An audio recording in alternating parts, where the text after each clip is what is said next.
We couldn't get to Christmas without having our good pal, executive chef Christian Pritchard on the show. Ho, ho, ho. And you always, is it Panettone or is it Panettone? Wow. It is Panettone. Panettone. Yeah, but then a lot of people, there's dialects. Panettone. Panettone. Panettone. Because we're Canadian, so we can add that in.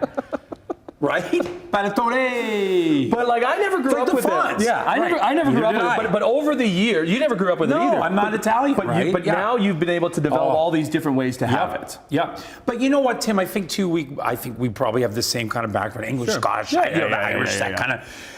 We had bread. We had bread pudding. We had food. Sorry, like raisin bread and stuff like that. Yeah. Where do you think that came from? Well, the Romans were in London. No kidding. The 15th century, they were over there. So it's a derivative of panettone from Italy. Because it's been around forever, and it's just a Christmas thing. Basically, no. Okay. But now, it is. Yeah. That's what it is. But now it goes right in. There's also one at Easter. Oh, is there? Okay. Yeah, and but you know what? The quality level is up here. I mean, not just the ones we bring into Canada. Right. Everybody brings in some great panettone now. Okay. So and it's great because it's cross culture. Well, this is the one. This is the one I would think that's classic. That's the classic, right? Absolutely. Because what you have in there, and that's the way it was made in the 15th century. It was a kind of a late dessert at the last minute. There was a prince up in Milan who. The chef didn't have a dessert. He's like, well, what am I going to do? Well, I have some dough, I have some sultanas, some raisins, some orange. Boom, and it became the bread of Tony. And it's a sweet bread. If anybody's never had panettone before, but it is bread. I think that's the thing that people don't understand. It is bread, but it's a sweet bread. Okay. So it's great. What have you concocted? Some different recipes here that you can make with it to make it a little versatile. Here's the thing: is that there is so many, and if you are in the Italian community, you tend to get a lot of these, and you'll use them. And I think now we're getting pretty smart with the way we get to use them. This is a wild. Well, of course, I do a salad in the bowl. That's kind of fun. I toast the center, and so any of the dressing you put on, like the oil or vinegar, gets into the bread. You tear that out. It's kind of fun. This is I did this about 8 or 9 years ago, and at first no one paid attention. This is stuffing. So you can do it in your crown roast, in your turkey, in your poultry. It's unbelievable. It's spicy sausage. It's the classic panettone with the orange and now think, orange and raisin go absolutely brilliant together with salty stuff.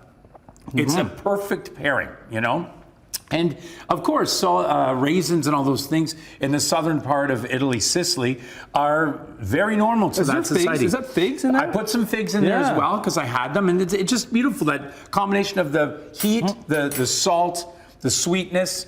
Picture that going into penetrating the taste of any poultry or pork or anything like that too. Okay, French toast or a bread pudding. So what I did was, it's a chocolate panettone, a small rise, it's a smaller one. And then what I did was cream, eggs, a little bit of vanilla.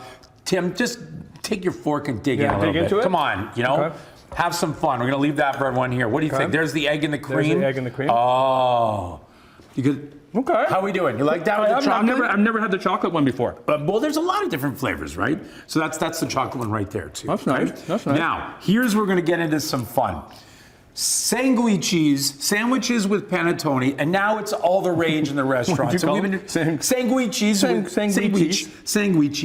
are fantastic because, again, there's the orange, there's the raisin, but then there's the Genoa salami, and then there's I use British style cheddar cheese, and I melt it in the oven. Give it a bite there. The only thing missing today is I would like to put a mayo with some sriracha. Am I going right in the middle here? Go for it, or some chili, but you'll get the texture of the sweet, the salt, the fat of the cheese. You know what I mean? And you could also you want to fry this up, right? You could, yeah, or bake it. Or bake it? Yeah, okay. I baked it. So you put this in the pan, right? I did, and then I just heated it up in the oven. You can put it in there too, because there's butter in the panettone, so it gives it a nice browning anyway too. And I suggest if you have some cheeses sitting around over the holidays, man, some really sharp cheese, make the most insane grilled cheese you've ever had with the panettone. I know people think it's crazy, but Italian cuisine is perfectly, all the levels: salt, sweet, heat, all those things. You've got it. It's perfectly balanced. Traditionally, would this be served like after, like the next day, or? You know, these are the leftovers. These are the leftovers, right? Because everybody like comes over with one of these, right, and drops it off. It's like a housewarming gift. Exactly. And then you got so many of them. What are you doing with all these? And my Italian friends will tell you too that sometimes they initial the bottom of them, so they know if they've been given them back. These are great stories, right? Like you and I bring over like a bottle of wine, then we drink it. Yeah. But like ourselves. But Italians are great because they'll initial the bottom. They go, "Did you give me this back? Did you give me this back?" I want to point these out quick. That's Viva Panettone from Montreal. Montreal. Really? Cool. Okay. And Galoop, which is 100 years old. You can get these anywhere. Yes, you can, especially down here in Hamilton, Niagara. The best area for the Italian can we foods. find these? Can we find these recipes anywhere, Christian? You know what? Just come to auroraimporting.com, send me a message, and I'll get it to you. They're really simple stuff, though. You're the best. Really simple. Merry Christmas. Merry Christmas. Merry Christmas. As the Italians say, I was buon Natale. I was going in for the hug. And you come on. There you go. See? Oh, loving on Hamilton, baby.